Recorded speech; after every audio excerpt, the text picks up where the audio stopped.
ये भी सेट नहीं हो रहा।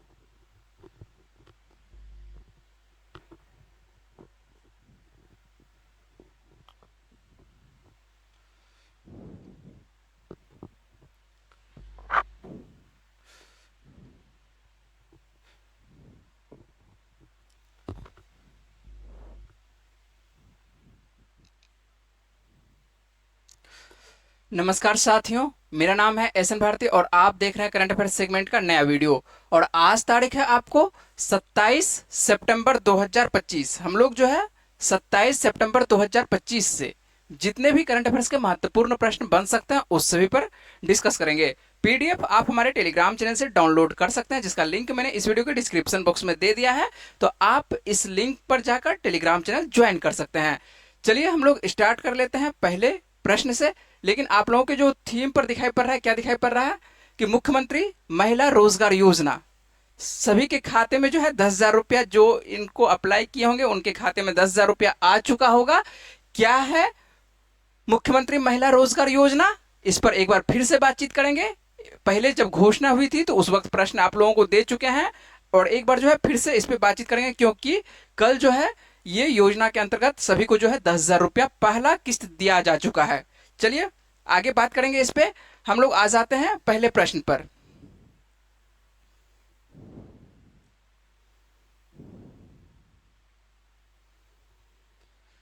पहला प्रश्न क्या है आपके लिए, आइए देख लेते हैं। यदि आप लोग जुड़ चुके हैं, यदि साथ में बनाना चाहते हैं तो साथ साथ आप लोग बनाते चलिएगा।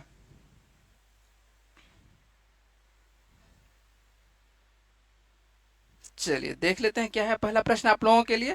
पहला प्रश्न सीधे तौर पर आप लोगों को देते हैं, जब भी महत्वपूर्ण कोई दिवस रहता है तो महत्वपूर्ण दिवस से संबंधित आपको प्रश्न देते हैं। और यहाँ पर जो है हाल ही में एक दिवस मनाया गया। कौन सा दिवस मनाया गया?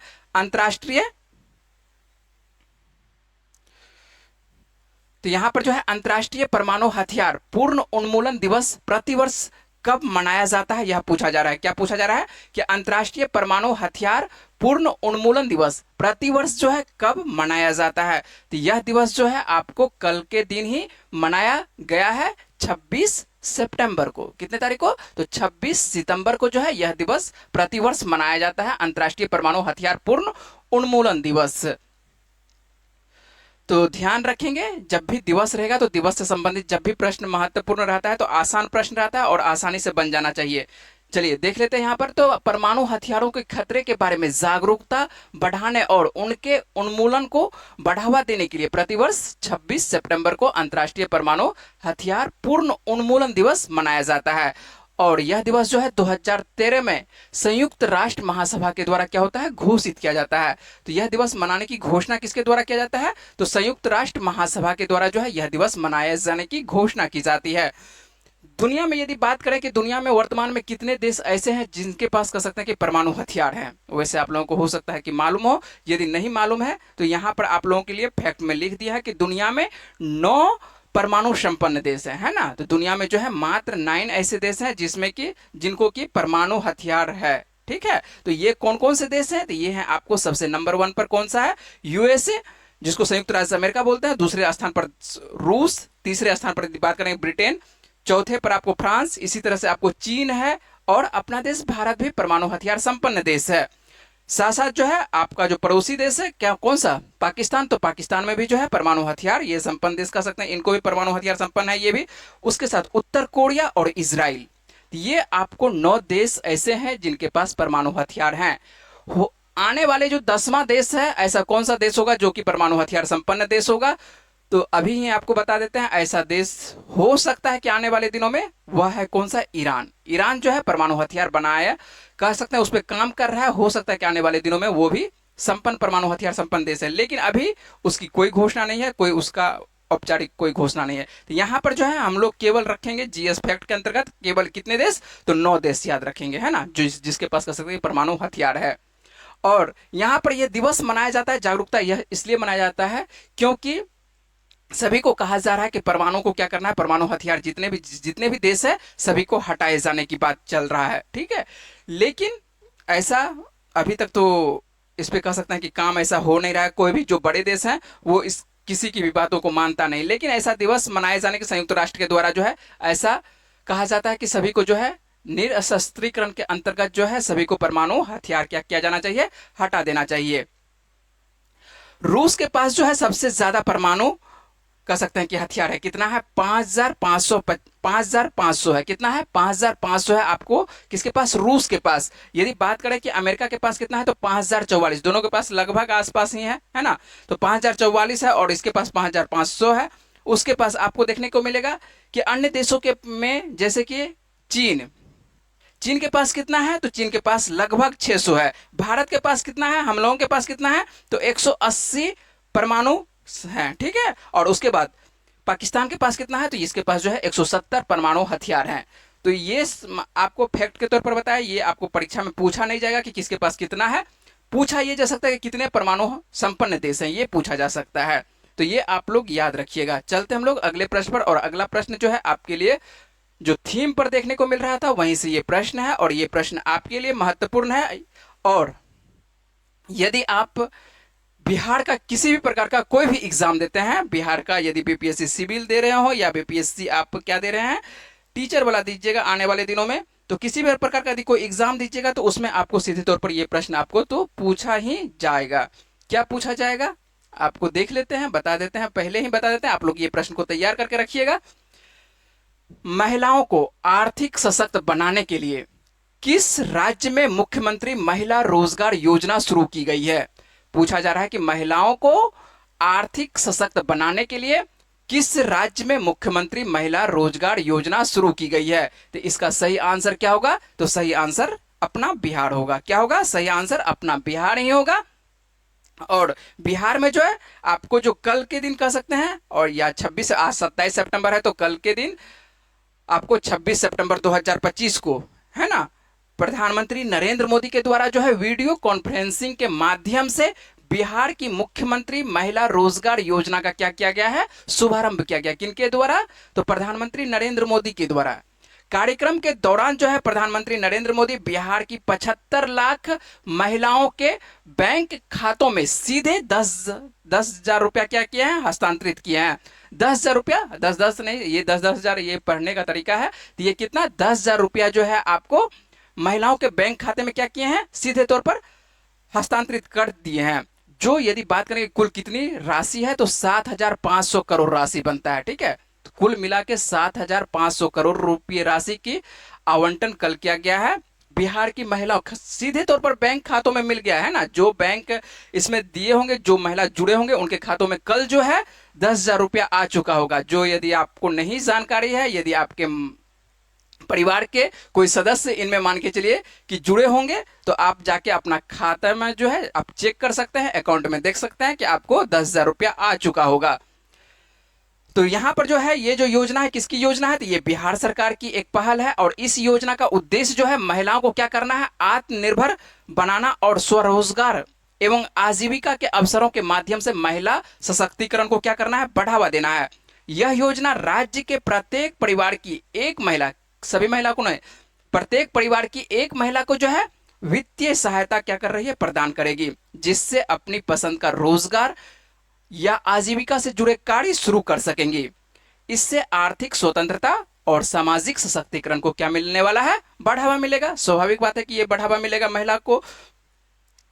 और यहां पर जो है आपको तो 10,000 रुपया कह सकते हैं कि 10,000 रुपया जो भी मान के चलिए इसमें लाभार्थी होंगे उनके पास तो आ चुका होगा। और आने वाले दिनों में यदि यही सरकार रही, बीजेपी की सरकार बनती है, तो आपको ये संभावना ऐसा है कि बाद में क्या किया जाएगा, तो बाद में जो है इस चरण में जो है 2 लाख रुपये तक की अतिरिक्त वित्तीय सहायता की संभावना है। कितना तो 2 लाख। यदि सरकार यही आई तो, नहीं आई तब तो ये हो सकता है। इसीलिए तो पहला किस्त क्या रखा गया है, 10,000 रुपया। तो सरकार जो है आगे का प्लान मान के चलिए सोच के रखा है कि यदि आप वोट दीजिएगा, जीतेंगे, तब आपको क्या मिलेगा, 2 लाख रुपया मिलेगा। नहीं तो ये संभावना खत्म हो जाएगी। तो सीधी सी बात है कि संभावना खत्म हो जाएगी। तो ये बीजेपी की सरकार आएगी, जो कि जदयू और बीजेपी की सरकार आएगी, तभी ये योजना आगे चलने वाली है। नहीं तो ये योजना को क्या किया जाएगा, दूसरा सरकार यदि आती है तो स्वाभाविक बात है कि इसको बंद कर ही दिया जाएगा। या हो सकता है ये भी सरकार, ऐसी जरूरी नहीं है कि बीजेपी की सरकार आएगी तो बीजेपी की सरकार थी, ये तो घोषणा है, घोषणा जरूरी नहीं है कि लागू ही होती है, संभावना। इसलिए आपके पास लिखा हुआ एक शब्द प्रयोग किए हैं, किस प्रयोग शब्द का प्रयोग किए हैं, संभावना का प्रयोग किए हैं। क्या है, एक बार फिर से देख लेते हैं। इस योजना के तहत जो है प्रत्येक लाभार्थी को प्रत्यक्ष लाभ अंतरण के माध्यम से 10,000 रुपए की प्रारंभिक अनुदान मिलने वाला है और बाद के चरणों में 2 लाख रुपए तक की अतिरिक्त वित्तीय सहायता की संभावना है। इस सहायता का उपयोग जो है लाभार्थी अपनी पसंद के क्षेत्रों में कर सकता है, जिसमें क्या क्या है, कृषि, पशुपालन, हस्तशिल्प, सिलाई बुनाई और अन्य लघु स्तरीय उद्यम इसमें शामिल है। तो छोटे छोटे लघु उद्यम इसमें शामिल है। यदि इसमें महिला सब जुड़, जो मान के चलिए कि महिला इसमें होंगी, इसके साथ जुड़ी हुई अप्लाई की होंगी, तो उनको जो है 10,000 रुपया की पहला किस्त जो है मिल चुका होगा, है ना। तो अब ये कब क्या दिया गया है, तो ये दिया गया है आपको सीधे तौर पर कल दिया गया है 26 सितंबर 2025 को सभी के खातों में 10,000 रुपया जो है आ चुका होगा। किस योजना के तहत? मुख्यमंत्री महिला रोजगार योजना के तहत महिलाओं को मिला होगा और प्रत्येक परिवार के एक महिला को मिलेगा, सभी को नहीं मिलेगा, प्रत्येक परिवार की किसको, एक महिला को मिलेगा। तो यह कह सकते हैं महिलाओं के लिए तो एक अच्छा पहल है। और 75 लाख बिहार की कितनी महिलाओं को एक साथ मान के चलिए कि अपने वोट बैंक में बदलने की कोशिश किया जा रहा है, तो 75 लाख महिलाओं को एक साथ। अब वोट बैंक कहिए या महिला का सशक्तिकरण कहिए या जो कहिए, वो आपके ऊपर निर्भर है। मेरे द्वारा आपको प्रश्न करवा दिया गया है और ये प्रश्न जो है आपके लिए महत्वपूर्ण है परीक्षा की दृष्टि से, है ना। तो परीक्षा की दृष्टि से महत्वपूर्ण है। और बात करेंगे केवल यहाँ पर करंट अफेयर्स है। करंट अफेयर्स में जो सरकार रहेगी वहां पर मान के चलिए कोई भी योजना रहेगी तो आपको करंट अफेयर्स के अंतर्गत बताना ही पड़ेगा, है ना। तो जब भी बताना, आप किसी भी सरकार का समर्थक हो उससे कोई लेना देना नहीं है, आप जिनको वोट देना है उनको दीजिए, लेकिन आपको प्रश्न तो यहां से तैयार करना ही होगा। समझ रहे बात को? तो यहां पर आपको ध्यान रखना है कि मुख्यमंत्री महिला रोजगार योजना, तो ये आपको दिया गया है हाल के दिनों में वीडियो कॉन्फ्रेंसिंग के जरिए जो है प्रधानमंत्री नरेंद्र मोदी के द्वारा जो है इसका उद्घाटन कर दिया गया है। तो ये आप लोग ध्यान रखेंगे।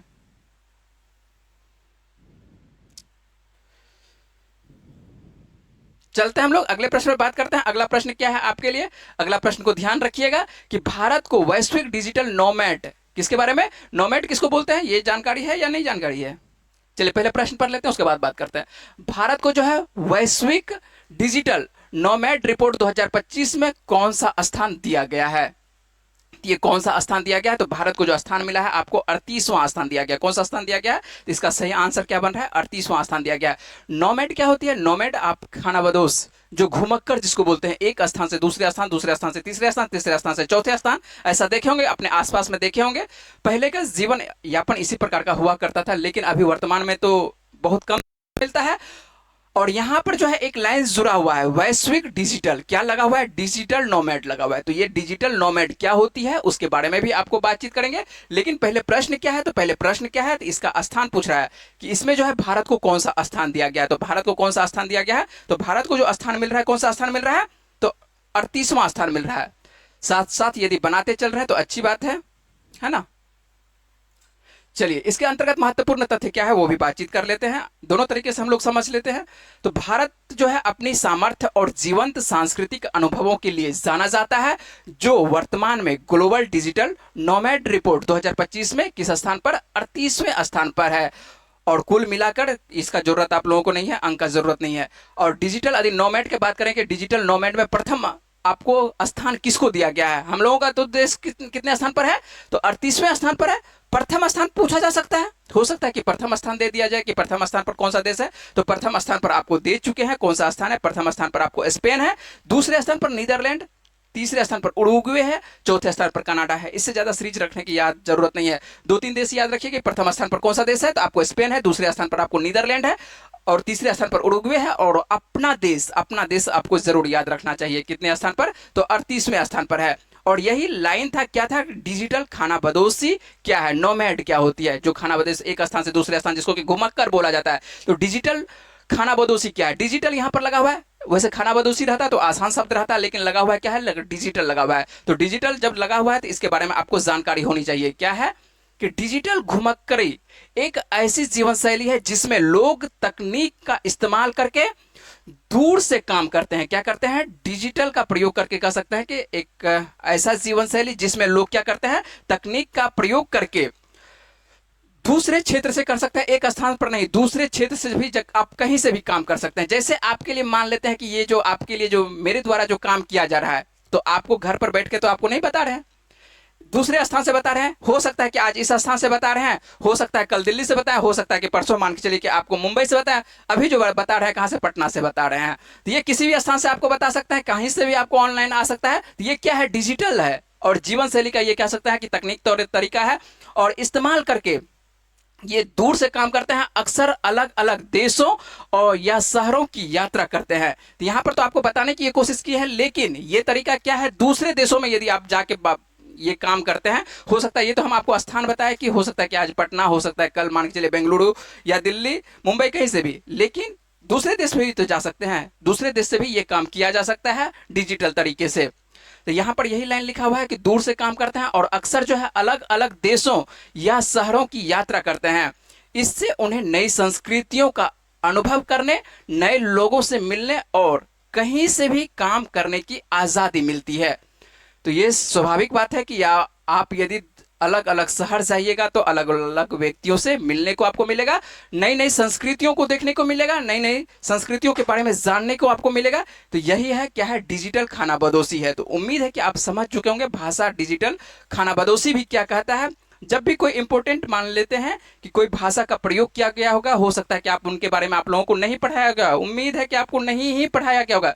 यदि पढ़े होंगे तो अच्छी बात है, लेकिन कहीं भी पढ़े होंगे, पटना में भी पढ़े होंगे, दिल्ली में भी पढ़े होंगे, आप अच्छे से जब पढ़े होंगे तभी आप डिजिटल खानाबदोशी के बारे में जानते होंगे, नहीं तो नहीं जानते होंगे। तो आप यदि नहीं जान रहे हैं, ऐसे विद्यार्थी को लेके चलेंगे करंट अफेयर्स में जो हो सकता है कि आज से ही तैयारी प्रारंभ कर रहे हो, तो उनको बता के चलेंगे। यदि आप जान रहे हैं तो अच्छी बात है।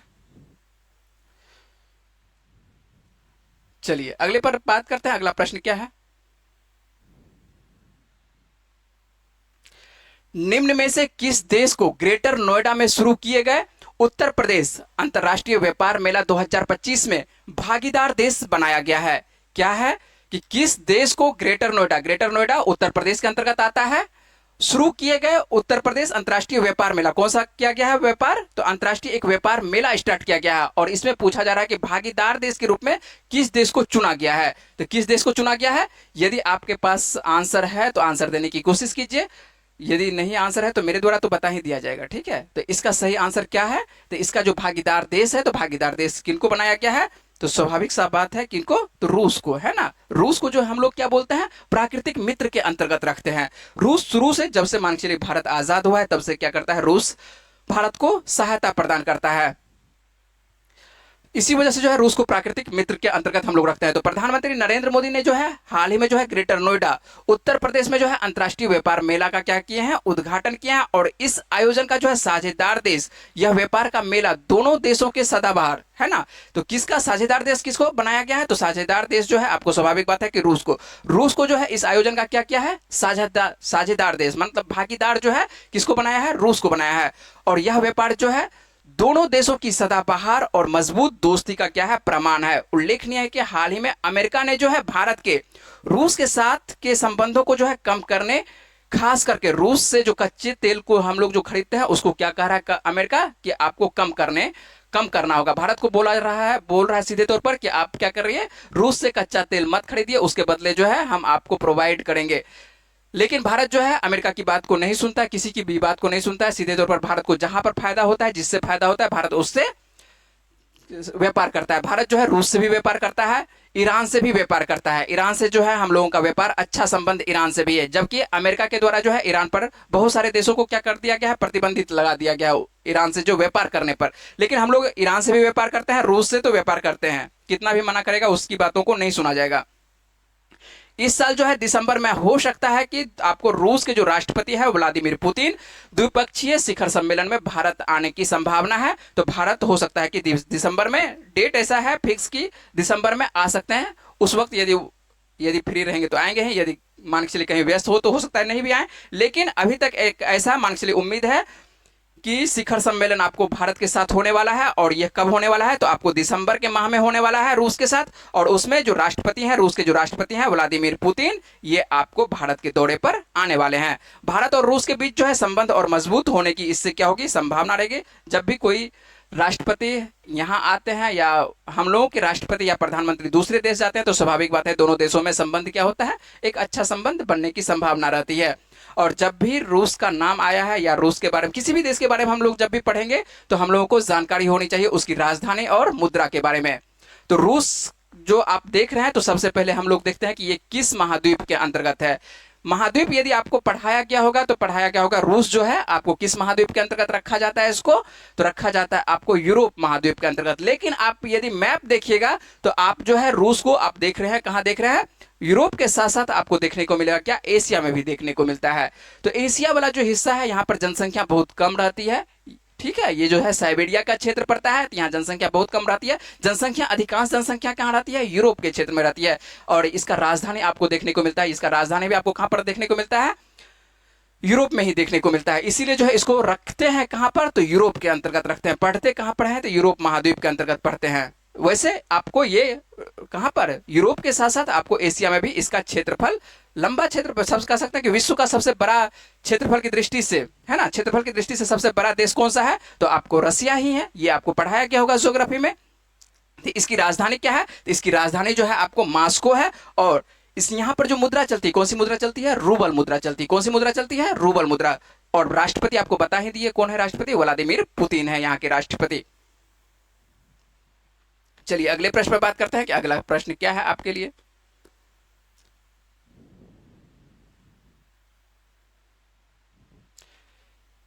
किस देश के स्टैन क्या है, स्टैनफोर्ड और आर्क इंस्टीट्यूट ने दुनिया का पहला एआई जनरेटेड जीनोम बनाया है।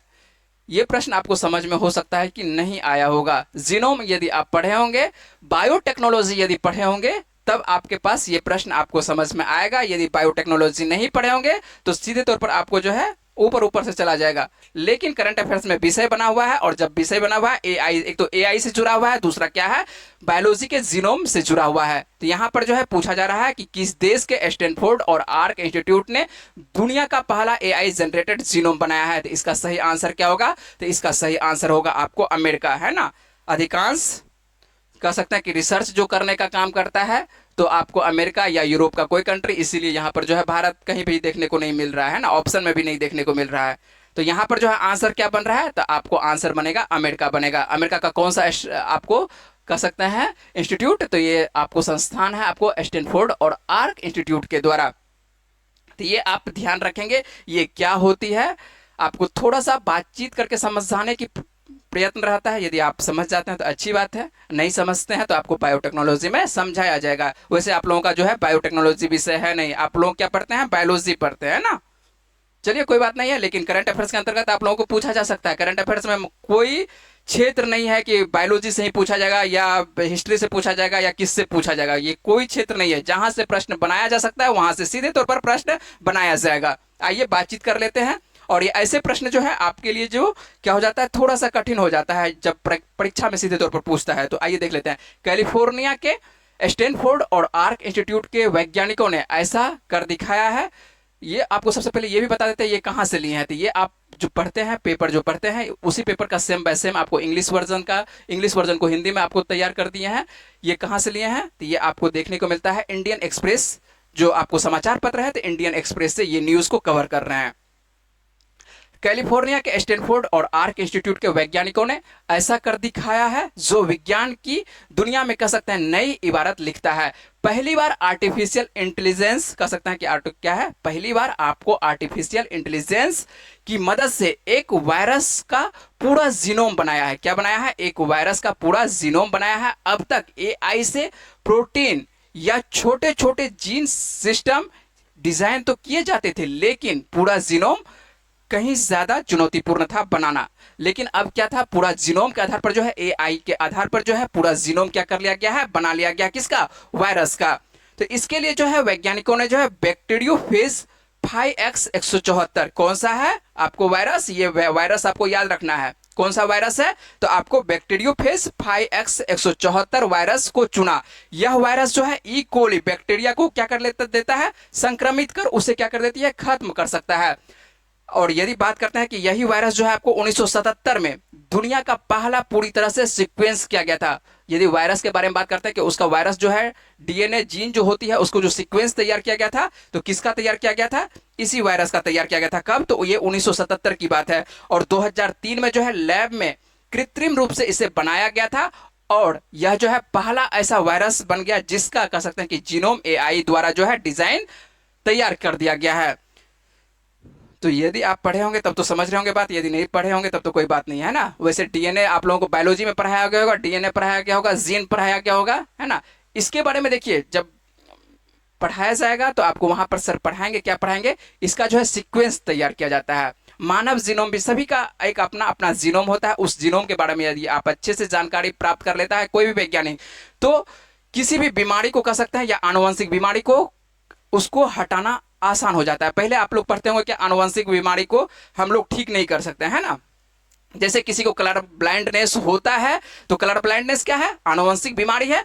और हम लोग ऐसा पढ़ते थे कि आनुवंशिक बीमारी को ठीक नहीं किया जा सकता है, वो प्रति मान के चलिए एक वंश से दूसरे वंश, दूसरे वंश से तीसरे वंश में एक तरह से आगे चलता रहता है, ट्रांसफर होता रहता है। लेकिन अब ऐसा नहीं है, ध्यान दीजिए बात को, है ना, कि अब ऐसा नहीं है। आनुवंशिक बीमारी को भी हम लोग क्या कर सकते हैं? ठीक कर सकते हैं, है ना। उसके लिए क्या किया जाता है? उसके लिए उसका जो है डीएनए पर जो मान के चलिए आपको बैठा हुआ रहता है, जो जीन होती है उसके बारे में अध्ययन किया जाता है। और जो जीन खराब है तो उस जीन को हटा दिया जाता है। लेकिन हाँ, जिस व्यक्ति में वो बीमारी हो चुका है वो बीमारी तो मान के चलिए उस व्यक्ति में रहेगा, लेकिन आने वाला जो वंश है, हो सकता है कि जो उसका संतान होगा उस संतान में वो बीमारी उत्पन्न नहीं हो सकता है, उसको ठीक किया जा सकता है। आने वाला जनरेशन जो है उसको ठीक किया जा सकता है। तो ये अब नया तकनीक है, नए तकनीक से इस तरह का बीमारी को ठीक किया जा सकता है। ये सब बायोलॉजी का विषय है ना। ज्यादा बातचीत करेंगे करंट अफेयर्स में तो आप लोग कहिएगा कि कहां से कहां चले गए। तो यहां पर आते हैं हम लोग डायरेक्ट करंट अफेयर्स पर बातचीत करते हैं। तो यहां पर देखिए अगला प्रश्न क्या है आपको, आपके लिए, ड्रोन और ड्रोन रोधी प्रणालियों पर केंद्रित कोल्ड स्टार्ट नामक अपना सबसे बड़ा संयुक्त सैन्य अभ्यास कौन सा देश करेगा? पूछ रहा है कि ड्रोन और ड्रोन रोधी प्रणालियों पर केंद्रित कोल्ड नाम क्या रखा गया है? कोल्ड नाम रखा गया है, कोल्ड स्टार्ट नाम रखा गया। ध्यान रखें, कोल्ड स्टार्ट नामक अपना सबसे बड़ा संयुक्त सैन्य अभ्यास कौन सा देश करने वाला है? तो ये करने वाला है, स्वाभाविक बात है, अपना देश भारत ही करने वाला है। कहां पर करेगा, कब करेगा, इसके बारे में भी आपको जानकारी होनी चाहिए। तो आने वाले दिनों में जो है आपको क्या कहते हैं, अक्टूबर के माह में और 6 से 10 अक्टूबर के बीच जो है आपको ये मध्य प्रदेश में, कहां पर? तो आपको अक्टूबर माह में 6 से 10 अक्टूबर के बीच आपको मध्य प्रदेश में आपको ये सशस्त्र सेनाओं का सबसे बड़ा एकीकृत अभ्यास हो रहा है। और यह कह सकते हैं कि आपको हेडक्वार्टर्स इंटीग्रेटेड डिफेंस स्टाफ की तरफ से कोल्ड स्टार्ट नाम दिया गया है। और इसमें जो है ड्रोन और काउंटर ड्रोन सिस्टम का गहन परीक्षण किया जाएगा। ऑपरेशन सिंदूर के बाद यदि देखते हैं, ऑपरेशन सिंदूर के बाद यह सबसे बड़ा अभ्यास माना जा रहा है। इसका मकसद है कि देश की मौजूदा हवाई रक्षा क्षमताओं के प्रभाव को आंकना और उसकी खामियों को क्या करना है? ठीक करना है। जो भी खामियां हो सकती है कि यदि किसी प्रकार की खामियां है तो उसको ठीक किया जाएगा। और अपना क्षमता को आंकने के लिए आपको क्या किया जाता है? एक अभ्यास किया जाता है। अभ्यास के अंतर्गत आप अपना क्षमता आंक सकते हैं। जैसे हम लोग जो है किसी परीक्षा देते हैं या आप लोग जो परीक्षा देते हैं तो उससे पहले क्या करते हैं? प्रैक्टिस करते हैं और प्रैक्टिस सेट लगाते हैं। जब प्रैक्टिस सेट लगाते हैं तो आपको कितना आ रहा है प्रैक्टिस सेट में, जिस भी प्रकार का परीक्षा देना चाहते हैं या किसी प्रकार का जो भी परीक्षा आप देते हैं तो प्रैक्टिस सेट आप बनाते हैं। और प्रैक्टिस सेट में क्या करते हैं? आपको जो आ रहा है नंबर, वही नंबर के आधार पर लगभग आपको आसपास में ही रहेगा, आपको परीक्षा में भी आएगा। और यही है एक तरह से अभ्यास होती है। और ये अभ्यास आपको क्या है? तो ये अभ्यास होने वाला है, आपको कह सकते हैं कि सशस्त्र सेनाओं का सबसे बड़ा अभ्यास, एकीकृत अभ्यास होने वाला है, जो कि अक्टूबर माह में आपको होने वाला है। समझ रहे हैं बात को? और ये ड्रोन आधारित आपको अभ्यास होगा। चलिए अगले प्रश्न पर बात कर लेते हैं। अगला प्रश्न आपके लिए क्या है कि निम्न में से किस शहर में अग्निकुल कॉस्मोस ने रॉकेट और एरोस्पेस पुर्जों के लिए भारत की पहली बड़ी 3D प्रिंटिंग सुविधा कहां शुरू किया गया है? यह पूछा जा रहा है कि बड़ी 3D प्रिंटिंग सुविधा जो है कहां पर शुरू किया गया है और किस क्षेत्र में थी? ये अग्निकुल कॉस्मोस ने जो है आपको रॉकेट और एरोस्पेस के पुर्जों के लिए, किसके लिए? रॉकेट और एरोस्पेस पुर्जों के लिए जो है पहली 3D प्रिंटिंग सुविधा कहां शुरू की गई है? तो इसका सही आंसर क्या बनेगा? तो इसका सही आंसर जो आपको बनेगा चेन्नई में। तो कहां बनेगा? ये तमिलनाडु के चेन्नई में जो है इसका एक तरह से कह सकते हैं कि सुविधा ये शुरुआत किया गया है। किस चीज का? ये पहली बड़ी 3D प्रिंटिंग आपको है।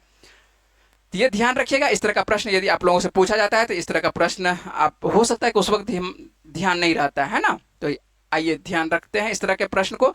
तो अग्निकुल कॉस्मोस ने रॉकेट और एरोस्पेस पुर्जों के लिए जो है भारत की पहली बड़ी 3D प्रिंटिंग सुविधा जो है कहाँ स्टार्ट किया है? तो ये आपको चेन्नई में स्टार्ट किया गया है। यह सुविधा जो है एरोस्पेस और रॉकेट सिस्टम के तेजी से उत्पादन को सक्षम करेगी, जिससे जटिल कस्टम डिजाइन कम लागत और कम अपशिष्ट के साथ क्या हो जाएगा? तैयार हो जाएगा। जब अपने भारत में ही होगा तो अपने क्षेत्र में जितना होगा, तो ये रॉकेट के क्षेत्र में जो भी चीज मान के चलिए कि एक तरह से 3D प्रिंटिंग की सुविधा से यहाँ पर हम लोग तैयार करेंगे।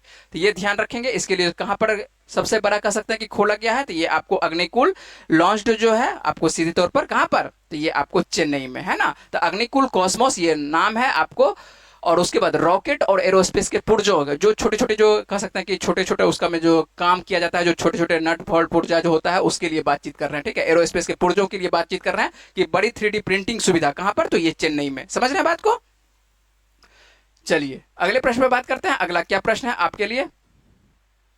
आज का प्रश्न आप सभी को थोड़ा लग रहा होगा कि कठिन कठिन कठिन प्रश्न आ रहा है ना। तो कोई बात नहीं है, कभी कभी कठिन प्रश्न भी आता है, कभी कभी आसान प्रश्न भी आता है। प्रतिदिन जब करंट अफेयर्स हो रहा है तो इस तरह का आपको देखने को मिलेगा। किसी ना किसी दिन आपको अच्छा प्रश्न आपके लिए लगेगा कि हाँ रोचक प्रश्न है, और कभी कभी लगेगा कि थोड़ा सा कठिन प्रश्न है। तो जो भी आपको लग रहा है कि कठिन प्रश्न है उसको आप अच्छे से क्या करेंगे? कवर करेंगे, लिखेंगे, अपने कॉपी में तैयार करेंगे।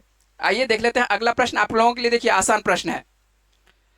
सितंबर 2025 में कैबिनेट की नियुक्ति समिति ने मई 2026 तक, कब तक के लिए बात कर रहे हैं? मई 2026 तक बात कर रहे हैं। और चीफ ऑफ डिफेंस स्टाफ, किसके बारे में बात कर रहे हैं? चीफ ऑफ डिफेंस स्टाफ, जिसको कि शॉर्ट में बोलते हैं, क्या बोलते हैं? CDS बोलते हैं, कि रूप में किस अधिकारी की सेवा विस्तारित को मंजूरी दे दी गई है? तो मंजूरी दे दी गई है वही जो मान के चलिए कि सेकंड थे। कौन थे सेकंड? तो जनरल अनिल चौहान। अभी जो हम लोगों के वर्तमान में जो CDS है या चीफ ऑफ डिफेंस स्टाफ है, कौन है? आपको जनरल अनिल चौहान ही है। और इनका कार्यकाल जो है कब तक के लिए बढ़ा दिया गया है? 2026। और 2026 कब तक? आपको मई 2026 तक के लिए बढ़ा दिया गया है। तो वैसे आप लोगों को पता ही होना चाहिए कि जो यहाँ पर आपको क्या सबसे पहले यहां से क्या क्या प्रश्न पूछा जा सकता है? तो प्रथम CDS क्या पूछा जा सकता है कि प्रथम भारत का प्रथम CDS कौन बने थे? तो प्रथम CDS आप लोगों को जानकारी होनी चाहिए, जनरल बिपिन रावत बने थे। कौन बने थे? जनरल बिपिन रावत बने थे। और उसके बाद सेकंड जो बने हैं, कौन बने हैं? तो सेकंड आपको जनरल अनिल चौहान ही है। और यही लगातार अभी 2022 से कह सकते हैं कि लगातार बने हुए केंद्र सरकार के द्वारा जो है chief of defence staff Anil Chauhan का कार्यकाल जो है क्या कर दिया है? बढ़ा दिया गया है। और रक्षा मंत्रालय ने जो है CDS जनरल अनिल चौहान के कार्यकाल को बढ़ाने की क्या कर दिया है? मंजूरी दे दी है। और अब वे 30 मई 2026 तक अगले किसी भी आदेश तक जो है CDS और सैन्य मामलों के विभागों के ये क्या रहेंगे? ये सचिव के पद पर बने रहेंगे। और जनरल अनिल चौहान जो है सितंबर 2022 में देश का दूसरा CDS नियुक्त इनको किया गया था। तो दूसरा ही CDS है। तो CDS का एक नया पद भारत सरकार के द्वारा बनाया गया था। और जब भारत सरकार के द्वारा जब नया पद बनाया गया था CDS, तो इसमें जो है आपको जनरल बिपिन रावत को नियुक्त किया गया था। प्रथम CDS कह सकते हैं कि इनको बनाया गया था, लेकिन दुर्घटना के कारण जो है इनकी मृत्यु हो गई थी। आप हो सकता है कि आपको जानकारी होगी, दुर्घटना के कारण इनकी मृत्यु हो गई थी। उसके वजह से जो है आपको सेकंड जो बनाया गया था, किनको बनाया गया था? जनरल अनिल चौहान। और ये लगातार अभी तक बने हुए हैं और 30 मई 2026 तक लगातार ये बने हुए रहेंगे। और ये क्या काम करता है? चीफ ऑफ डिफेंस स्टाफ क्या काम करता है? CDS यदि आसान भाषा में बात करें तो ये आपको तीनों सेनाओं को एक तरह से कह सकते हैं कि समन्वय एक साथ जोड़ने का काम करता है ना। और ये जो आप देख रहे हैं यही है जनरल अनिल चौहान की तस्वीर है, और यही है हम लोगों के दूसरे CDS हैं, और वर्तमान में यही हम लोगों के CDS के पद पर बैठे हुए हैं। चलते हम लोग अगले प्रश्न पर बात करते हैं। अगला प्रश्न क्या है? अगला प्रश्न देखिए क्या है। हाल ही में जो है लद्दाख को राज्य का दर्जा और छठी अनुसूची में शामिल करने की मांग को लेकर जो है विरोध प्रदर्शन किस शहर में हिंसक हो गया है? प्रश्न आसान है, और प्रश्न जो है आपको लग रहा होगा कि ये एक तरह से न्यूज वाला प्रश्न है। तो न्यूज वाला ही प्रश्न है कि लद्दाख पूछ रहा है, लद्दाख, और लद्दाख जो है पहले राज्य के अंतर्गत आता था, लेकिन बीच में जो है आपको इसको जो है 31 अक्टूबर 2019 से जो है इसको क्या बना दिया गया? केंद्र शासित प्रदेश का दर्जा दे दिया गया है। लेकिन यहाँ के लोगों के द्वारा जो है फिर से इसको जो है राज्य का दर्जा, क्या चीज का मांग कर रहा है? राज्य का दर्जा मांग कर रहा है। और इसको जो है कहां पर, किस अनुसूची में बोल रहा है इसको शामिल कर दो? तो इसको जो है छठी अनुसूची में बोल रहा है कि शामिल कर दो। तो ये आपको जो है इंडियन पॉलिटी से संबंधित ये प्रश्न है। तो इंडियन पॉलिटी से संबंधित है, तो आप लोग ये भी प्रश्न ध्यान रखेंगे। तो यहां पर जो है इसका पूछ रहा है कि क्या प्रश्न बन रहा है? तो ये प्रश्न बन रहा है आपको लेकिन हो सकता है कि ये प्रश्न ना पूछे। ये प्रश्न आपको हो सकता है कि ना पूछे, लेकिन अब जो प्रश्न पूछा क्या जा सकता है, तो जब भी आपको अनुसूची है तो अनुसूची आपको ध्यान रखना है कि अब छठी अनुसूची क्या बोल रहा है। यहां पर हम आपको नहीं पढ़ाएंगे कि छठी अनुसूची क्या बोल रहा है, ये आपको भारतीय जो राज्य व्यवस्था है जहां पर आपको सर पढ़ा रहे होंगे वो आपको पढ़ाएंगे, लेकिन आपको पढ़ना कैसे है वो भी आपको तरीका बता रहा है कि छठी अनुसूची जाके आपको देखना पड़ेगा। और ये जो है लद्दाख जो है आपको ये देखना पड़ेगा कि लद्दाख पहले क्या था, वर्तमान में क्या है ना, और ये क्यों मांग उठा रहा है, तो ये आपको ध्यान रखना है। तो ये मांग लेकर क्या कर सकते हैं, विरोध प्रदर्शन यहाँ पर जारी है। और विरोध प्रदर्शन कहाँ पर, किस क्षेत्र में जो है हिंसक हो गया था, तो लेह में, है ना, जो इसका एक जिला का नाम है लेह, आपको लद्दाख के एक डिस्ट्रिक्ट का नाम लेह देखने को मिलता है, और यहीं पर ये क्या हो जाता है, हिंसक हो जाता है। और इसकी यदि बात करते हैं, एक कहानी यहाँ पर थोड़ा सा बात कर लेते हैं। नाम आप लोग सुने होंगे सोनम वांगचुक का, नाम सुने हैं सोनम वांगचुक का? यदि सुने होंगे तो अच्छी बात है, नहीं सुने होंगे तब तो कोई बात ही नहीं। आप यदि 3D फिल्म देखे होंगे तो 3D फिल्म, यदि आप थ्री इडियट, सॉरी 3 इडियट है ना, 3 इडियट जो आप फिल्म देख रहे होंगे उसमें जो वांगचुक का एक जो किरदार जो निभाया गया है, यही सोनम वांगचुक के कह सकते हैं कि नाम पर ये बनाया गया है। वो फिल्म को जो तैयार किया गया था, ये आपको बात कर रहे हैं 3 इडियट, जो कि आमिर खान का फिल्म है। और ये अब नाम देखिए उसी का नाम आ रहा है, जब उसका नाम आया इसलिए वो फिल्म का आपको चर्चा थोड़ा सा करना पड़ा है। तो आपको यहां पर बता दें सीधे तौर पर कि सोनम वांगचुक जो है आपको 10 सितंबर को लेह में जो है, लेह शहर में जो है क्षेत्र की छठी अनुसूची में शामिल करने और राज्य का दर्जा देने और लद्दाख क्षेत्र के जो है संवेदनशील पारिस्थितिकी तंत्र को जो है पारिस्थितिकी तंत्र की सुरक्षा की मांग को लेकर जो है अनशन शुरू किया था। यहां पर जो है इनके द्वारा सीधे तौर पर बात कर रहे हैं कि लेह में जो है आपको क्या करते हैं, ये 10 सितंबर को अनशन स्टार्ट करते हैं। लेह शहर में ये क्या करते हैं, अनशन स्टार्ट करते हैं, है ना। और जब अनशन स्टार्ट किया जाता है तो 10 से आपको आते हैं 24 सितंबर तक। 24 सितंबर को क्या हो जाता है, ये अनशन तो बैठे हुए रहते हैं, लेकिन लोग जो इनके समर्थक हैं वो क्या हो जाते हैं, हिंसक हो जाते हैं, इधर उधर जो है आग लगाने का काम करने लगते हैं। जैसे ये हिंसक में तब्दील होता है तो स्वाभाविक बात है कि यहाँ पर प्रदर्शन क्या हो जाएगा, थोड़ा सा जो आम व्यक्ति के द्वारा देख रहे हैं यहाँ पर हिंसा में ये तब्दील हो जाता है। जैसे हिंसा में तब्दील हो जाता है तब तो मान के चलिए कि भारत सरकार के द्वारा उनको रोकना पड़ेगा। तो यहाँ पर देख रहे हैं तो यहाँ की जो पब्लिक सब है, यहाँ पर पब्लिक जो है अब जो है मांग कर रहा है, क्या मांग कर रहा है कि हमको भी राज्य बनाओ और राज्य के साथ साथ क्या करो, इसको छठी अनुसूची में शामिल करो। तो आपको जो है जब भी ये पॉलिटी से संबंधित विषय है तो आपको ये ध्यान रखना है। अभी तो नया नया तो अभी केंद्र शासित प्रदेश बना है और तुरंत देखिए राज्य का मांग उठ गया है, ठीक है। तो राज्य का जब मांग उठा है तो आपको ये जानकारी होनी चाहिए। चलिए आइए बातचीत करते हैं। आपको आज का जो है अगला प्रश्न क्या है आपके लिए, आइए देख लेते हैं कि हाल ही में केंद्रीय औद्योगिक सुरक्षा बल का महानिदेशक, आसान सा प्रश्न है, केंद्रीय औद्योगिक सुरक्षा बल का जो है महानिदेशक किसे नियुक्त कर दिया गया है, तो ये आपको नियुक्त कर दिया गया प्रवीर रंजन को नियुक्त किया गया। किनको नियुक्त किया गया है, प्रवीर रंजन को नियुक्त किया गया। यहाँ पर जो आपको 2 नाम है, एक प्रवीण कुमार है, एक क्या है, प्रवीर रंजन है। तो दोनों यहाँ से प्रश्न बनता है, ठीक है। प्रवीर रंजन को क्या नियुक्त किया गया, प्रवीण कुमार को क्या, लेकिन इसका जो प्रश्न आपको आंसर बनेगा क्या बनेगा, तो ये प्रवीर रंजन बनेगा। किसका नियुक्त क्या है, ये औद्योगिक कह सकते हैं कि सीआईएसएफ का जो होता है ना।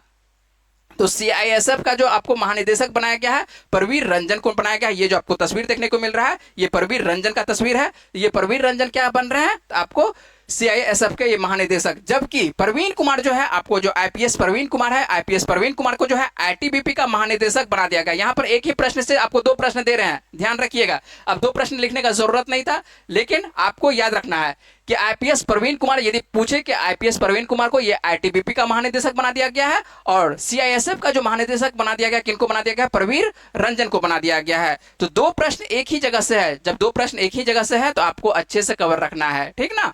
तो ये क्या है, आईटीबीपी के महानिदेशक, ये जो प्रवीण कुमार है ये आईटीबीपी के महानिदेशक है, जबकि प्रवीर रंजन जो है क्या है, सीआईएसएफ के महानिदेशक है। समझ रहे हैं बात को। और ये करंट अफेयर्स आपका जो है आज का जो सेगमेंट था, तो आपको महत्वपूर्ण जितने भी प्रश्न बन रहे थे वो आपको दे चुके हैं। आप उम्मीद है कि आप अच्छे से अपने कॉपी में इसको लिखिएगा।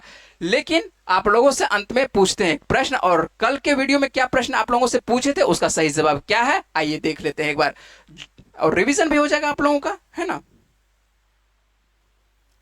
और पूछे थे आप लोगों से कि ब्रिंग इट होम गाना जो है किसने गाया है, जिसे आईसीसी ने महिला क्रिकेट विश्व कप 2025 के लिए आधिकारिक गीत के रूप में जो है लॉन्च किया है। तो इसका सही आंसर क्या बनेगा, तो इसका सही आंसर बनेगा श्रेया घोषाल। परसों के वीडियो में जो है आपको ये पूरे विस्तार से बताए थे। यदि आप वीडियो नहीं देखे हैं तो आप जाके करंट अफेयर्स सेगमेंट वाला में जाके देख सकते हैं। परसों के वीडियो में ये आपको पूरे विस्तार से ये इस प्रश्न को बताए थे। चलिए आपके लिए जो है आज का प्रश्न, एक प्रश्न छोड़ के जाएंगे और जिसका जवाब आपको देना है कमेंट बॉक्स में देना है। क्या है प्रश्न, एक बार पढ़ लेते हैं, आपको बता देते हैं कि क्या है।